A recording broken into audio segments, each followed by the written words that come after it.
Aura is the manifestation of our souls. It bears our burdens and shields our hearts. Have you ever felt like you were being watched without knowing that someone was there? With practice, our aura can be our shield.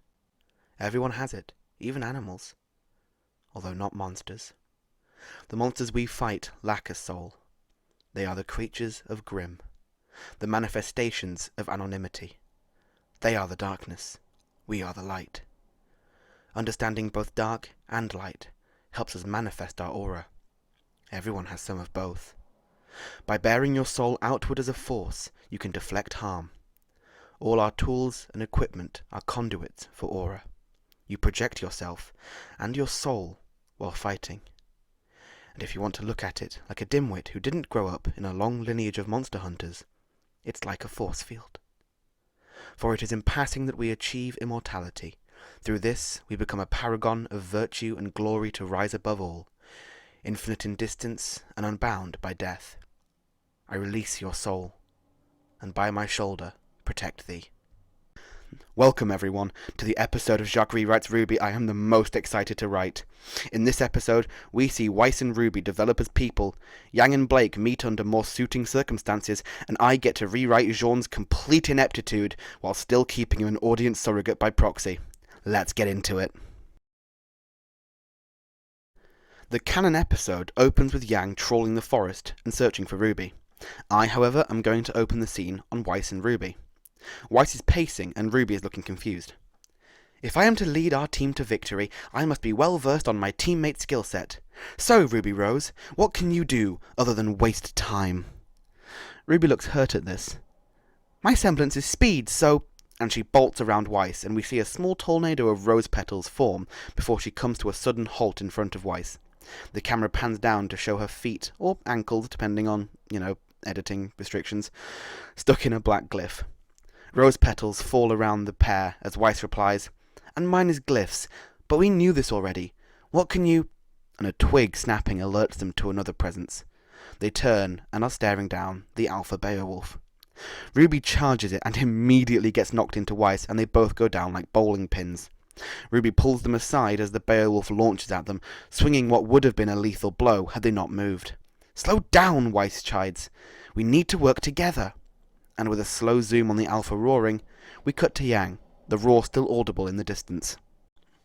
I hope that's not RWBY, she thinks aloud, because I like contrary comedy. Yang's fight then continues exactly as it does in canon, up to the final Ursa. What kind of RWBY critiquer would I be if I didn't advocate for the cut meeting between Yang and Blake being put back into the show? So I would simply splice that into this scene instead of the I could have taken it we got in canon. While on the topic of Yang, this is where we first see her semblance in its original form of a rage-based power boost.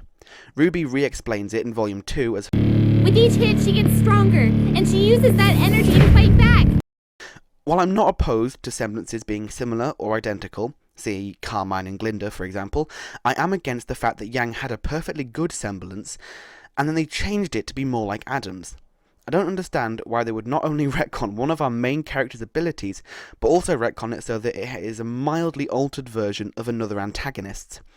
Maybe they never planned to bring Adam back in such a big way as they did?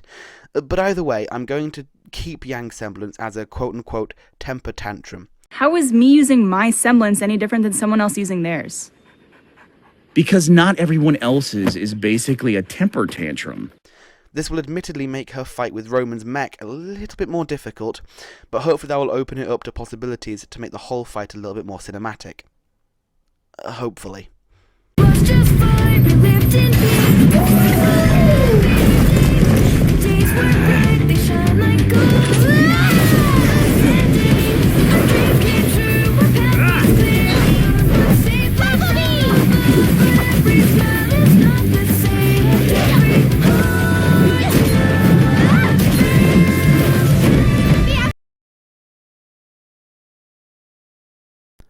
And now the fun bit. We cut to Pyrrha and Jean, and the first 5 seconds of their scene follows canon, until Pyrrha asks why Jean never activated his aura. Jean responds that he likes wearing the wounds of his environment. It reminds him of the importance of caution. This is obviously a complete lie, but it is entirely within the character of my Jean to say something bravado-y and bullshitty to try and cover this. Pyrrha gives him a raised eyebrow, but they continue walking regardless. The scene fades from them walking to, again, them walking but in a different part of the forest, where they encounter Ren facing off with the King Taijitu. And I need to talk about this for a moment. In After the Fall, Fox actively needs Velvet's help to fight a King Taijitu.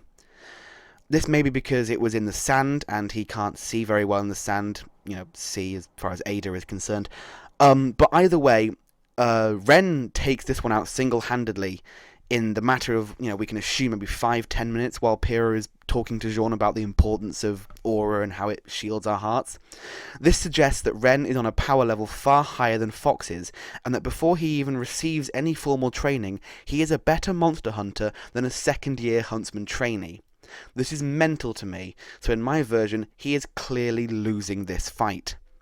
Pyrrha and Jean join the fight, and collectively they battle the two-headed snake Grim. Jean takes a number of hits and receives a number of injuries in this fight, and Pyrrha scolds him, although she is visibly struggling as well, not living up to her heroic reputation. "Stop being so heroic and activate your aura, you're going to get yourself killed!" Barely blocking an attack with his shield, Jean shouts back, "I lied! I never unlocked my aura!" Pyrrha is annoyed at the deception, but they keep fighting, and with Jean and Pyrrha's help, Ren manages to kill the Blackhead. The White One rears up and is about to strike them before Nora drops onto it with Magenhild from the treetops, crushing it dead. She looks up at Ren and grins. "What would you do without me?" Now wait, put down your pitchforks. I know, I have removed the boop. Her signature line, the merchandisable catchphrase, but hear me out. My reasoning is really rather simple. She has plenty of time to say it in the future, while the concept of her casually saying boop after crushing the skull of a monster is somewhat in character, so is her being snide with Ren. That's it. That's my justification. Moving on.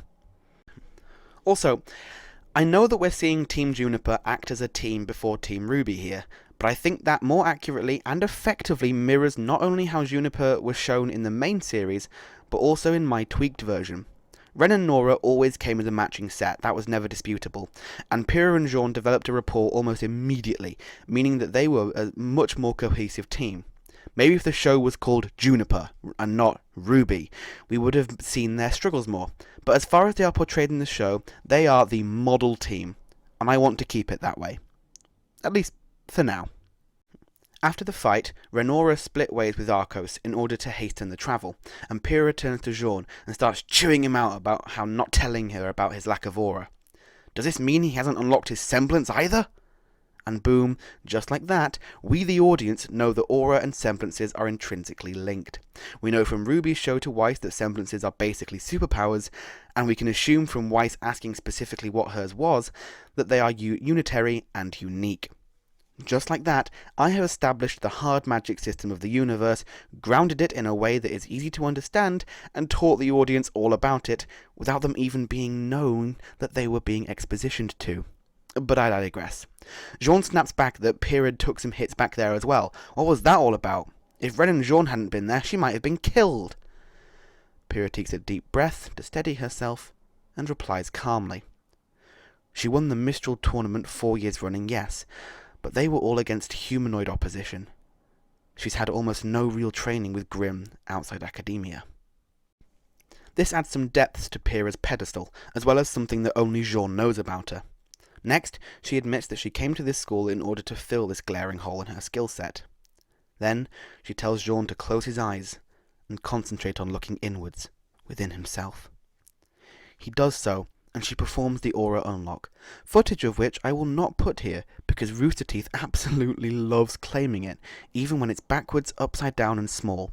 So please enjoy whatever I decide to put in this space while editing. Once she's finished, she steps back and stumbles.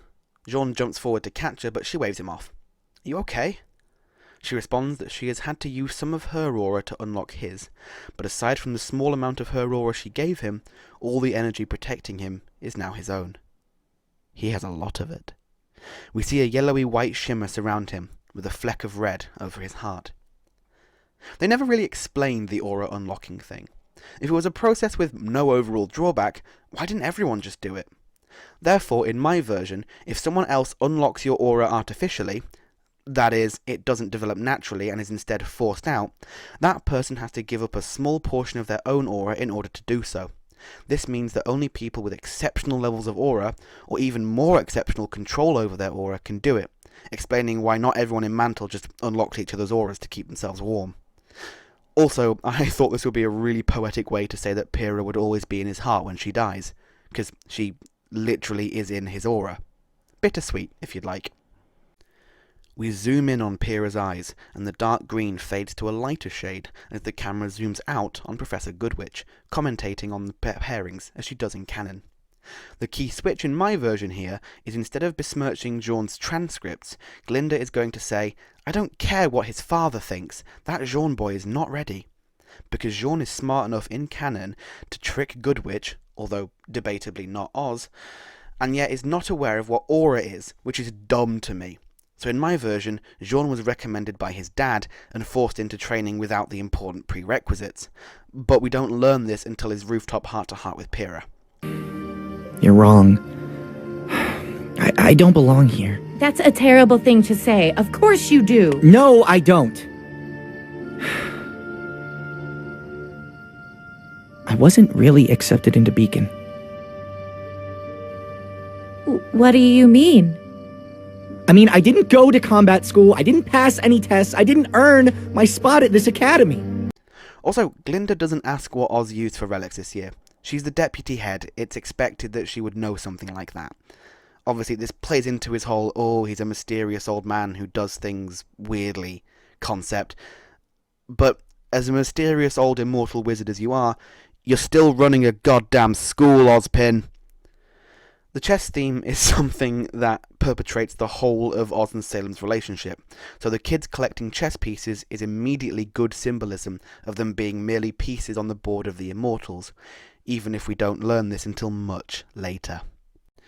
Instead of Ruby and Weiss bickering about being lost, we instead return to them just finishing off the Beowulf, panting hard and clearly exhausted. "Your form lacks restraint and your skill is untempered and wild." Are you saying I have a temper? No. And they begin to bicker about that instead. It won't be as heated yet as in canon, because Weiss is still trying to be a good team leader, as that is what she truly believes herself to be, and what she truly believes she will be appointed as once the teams are fully decided. It heats up quickly though, as Weiss tries to tell Ruby how best to improve her fighting style, and Ruby tells her to stop being so bossy, and the scene continues the same thereon. The Blake and Yang scene is largely the same, except I have Yang smiling at Blake as she walks ahead, because I really want to sow the seeds of Bumblebee early. I hate Bumblebee, by the way. Not because of the ship itself, I actually don't mind that, but more how it's written.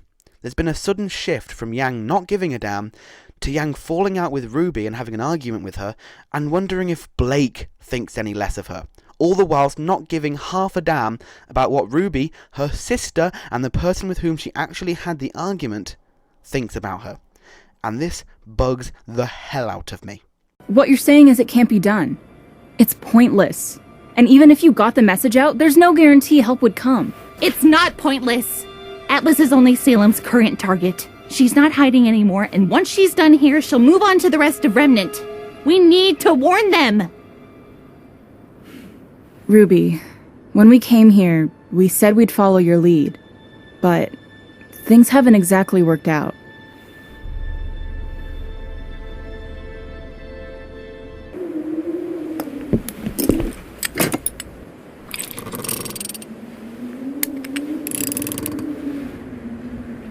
Do you think she thinks less of me?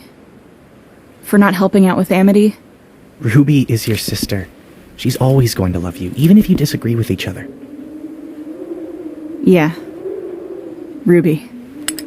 We need to warn them! Ruby, when we came here, we said we'd follow your lead. But things haven't exactly worked out. Yeah. Ruby. Yeah. Ruby. Yeah. Ruby. RWBY.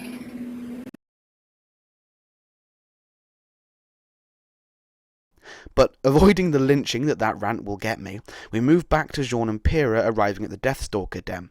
However, Jean is less of a dumbass in my version, so I'm flipping their roles at this point. Pyrrha knows very little about Grimm, and so instead she would be the one to grab at the stinger. Jean pulls her away, and the scene cuts to outside the den as both Pyrrha and Jean dash outside chased by the Grimm. It goes to sting Pyrrha, and Jean jumps in the way with his shield before the Deathstalker bats him over the horizon with its claw, neatly placing Jean back where he is in canon. Pyrrha then promptly dashes away, allowing us to cut to Yang and Blake just as Ruby falls from the sky.